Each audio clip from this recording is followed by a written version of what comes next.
ميراث الدم. 3 أشقاء يقتلون محامية ويسحلون زوجها دفاعا عن حطام الدنيا.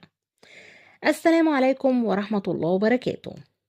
النهاردة جاية لكم بخبر مثير جدا، أتمنى ان هو ينول إعجاب حضراتكم وينبهنا كلنا من الغفلة اللي ممكن نتحط فيها لا قدر الله في يوم من الأيام.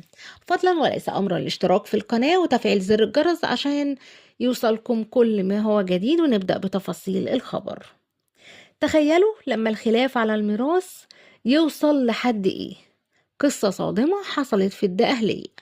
3 أشقاء ارتكبوا جريمة مش بس قاسية لكن بدم بارد، ومش بس قتلوا محامية، ده كمان سحلوا زوجها بطريقة مرعبة. تفاصيل جاية لكم بيها حالا. في محافظة الدقهلية النيابة العامة بشرت تحقيق خطير جدا بعد ما أجهزة الأمن قبضت على 3 أشقاء متهمين بارتكاب جريمة بشعة بحق محامية موظفة قانونية. اللي حصل إن الخلاف بين العيلة على الميراث وصل لمرحلة خطيرة جدا لحد ما الأشقاء دول اتهموا المحامية في نزاع على الحاجات والممتلكات. وبحسب التحريات الأشقاء مش بس قتلوها لكن كمان سحلوا زوجها وقت ما حاول يتدخل أو يدافع عنها أو ينقذها خلال الحادث.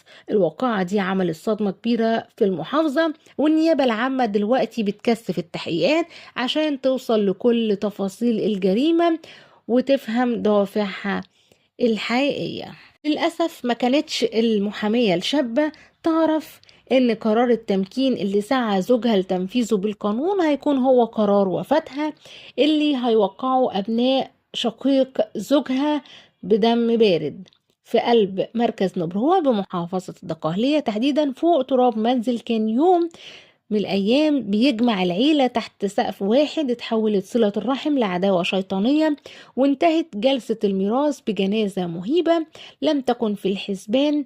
بدأت خيوط الواقعة الأليمة لما نجح مدير شركة في استعادة حقه قانونا بصدور قرار قضائي بتمكينه من منزل مكون من طابقين وقطعة أرض كجزء من نصيبه في ميراث شرعي ضد شقيقه. ومع تنفيذ القرار ظن الجميع ان كلمة القانون حسمت الجدل، لكن براثن الطمع كانت بتخفي خلفها مخطط دموي ما يعرفش الرحمة. وفي ليلة غاب فيها العقل وحضر فيها الشيطان اقتحم ال3 الأشقاء وهم أبناء شقيق صاحب الأرض الأسلحة البيضاء والعصا الخشبية. انقضوا على عمهم بالضرب المبرح، ولما حاولت زوجته المحامية إنها تتدخل عشان تنقذ شريك حياتها من بين إيديهم تحول الغل نحوها. وفي لحظة درامية مرعبة وهي بتحاول إنها تهرب من ظلمهم، واحد منهم دفعها من شرفة الطابق الأول لتسقط جثة هامدة وسط صدمة الجيران وذهول المرة، تاركة خلفها صرخة مكتومة في فضاء الظلم. تم تحرير محضر بالواقعة وأحيل المتهمون للنيابة العامة التي تولت التحقيق في مجزرة الميراث وسط حالة من الحزن الشديد. سادة أوساط المحامين وأهالي الدقهلية الذين لم يصدقوا أن الطمع في حطام الدنيا قد يدفع الشباب لقتل زوجة عمهم وإلقائها من الشرفة دون وازع من دين أو ضمير.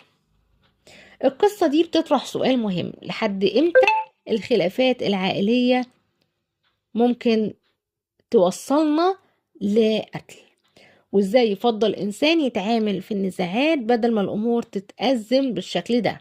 اكتبوا رأيكم في التعليقات، ولو عايزين فيديوهات تانية زي دي ما تنسوش تشتركوا في القناة وتفعلوا زر الجرس. الخبر ده كان مصدره موقع اليوم السابع. بكده يكون خلصت أخبارنا، ولكن لسه في فيديوهات تانية وأخبار تانية في أيامنا الجاية. استنوني خبر جديد.